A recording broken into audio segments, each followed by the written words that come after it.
Right, hey everybody, welcome back to part 2 of From Couch to Coffee Shop. I'm Nixa Gray, and this is Hey Let's Start a Band. I'm going to pick up where we left off. Part 1 was about learning 5 songs and playing at an open mic. Now we're going to continue there, and you might be thinking, hey, I'd like to play a coffee shop or something like that. I want to start performing a little bit. But you need to know a few things before you actually get out there.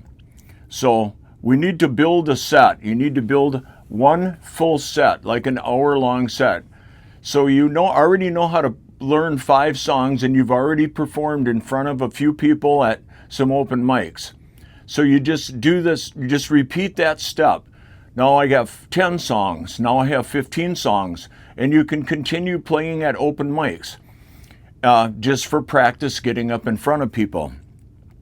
So you already know how to do this part. You just repeat the process. It takes about 15 to 20 songs to play an hour set. You just keep doing open mics until you get enough songs. Just build your repertoire.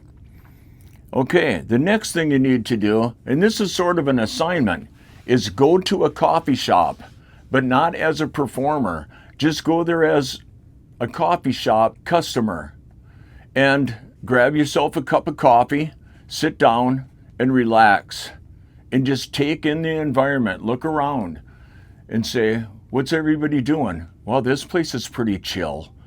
Listen to the music they're playing, because almost every coffee shop has music playing. Okay, so now you know that guy over there, he's on his computer. Oh, those 2 girls over there are talking and laughing. There's an older guy over there reading the newspaper. Oh, there's a couple of older women in the back that are having like a coffee clutch brunch kind of thing going on over there. They're eating sandwiches or breakfast, because some places have small breakfasts, some coffee shops. Or maybe there's 4 college kids sitting over there by the window just joking around with their feet up on the couch or something. So just study the environment as a customer and look around and say, do they even have a place here where I could play in here?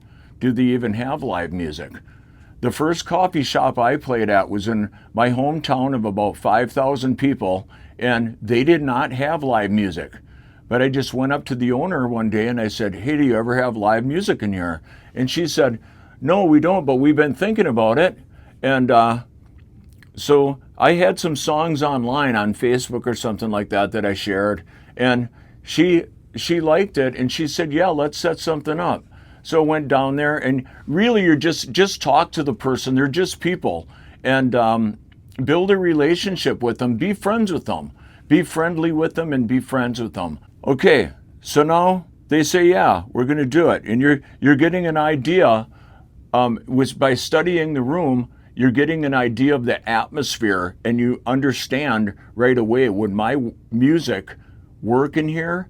Or wouldn't it work in here? Do I think it would fit in here? Yeah, what kind of music would fit naturally here? How loud is their music they have going on there? These are things to think about. Now, does your music complement the atmosphere or fight against it?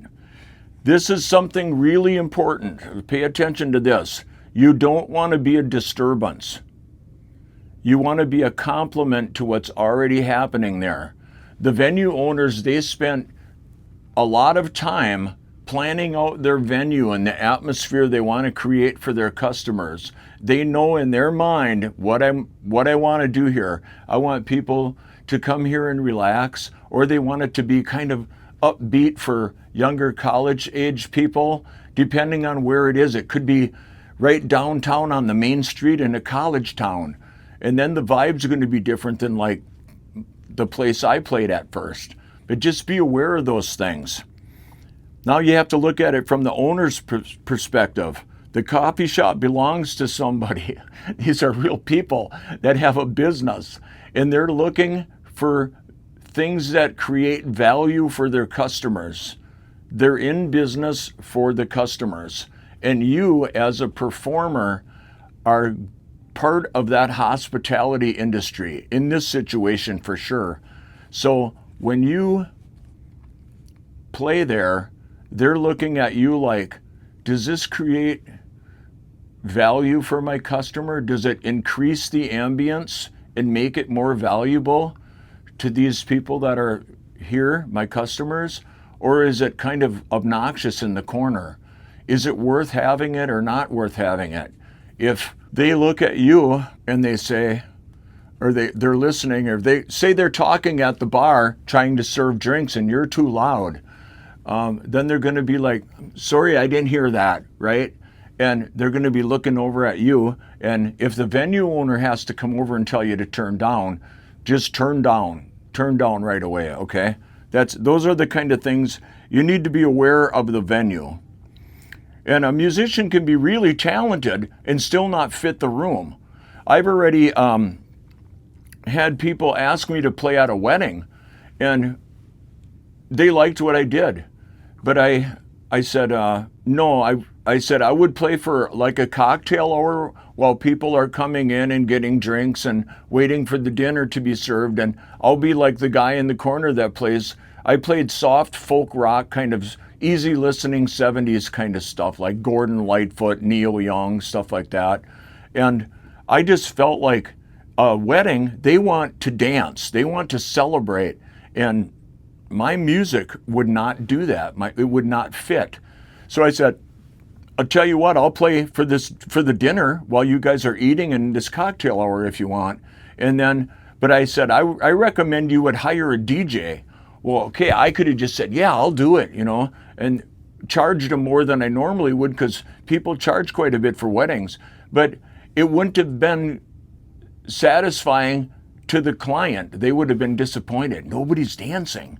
And that would have been a check mark against me and the bride and groom and the family. We need to get this party going, Well, I wasn't that. I wasn't a party performer, basically. So they ended up hiring me for the cocktail hour. And you know what? I just played chord progressions. I didn't even sing. Because people were just real chill, I just played instrumental stuff. And it was stuff I was just making up off the cuff. I didn't even have to have songs. I just played chord progressions on my guitar. And during the dinner, I just played real mellow songs that I knew. And it went really good. And then they did hire a DJ for that. So the customer was happy. Now you built your first 1 hour set here. You're ready to go. And you went and you studied an environment. Studying the environment, this is important. If you're going to find venues that fit your music, you have to fit where you fit. Don't go against the grain. Don't think you're going to fit everywhere, because you just won't.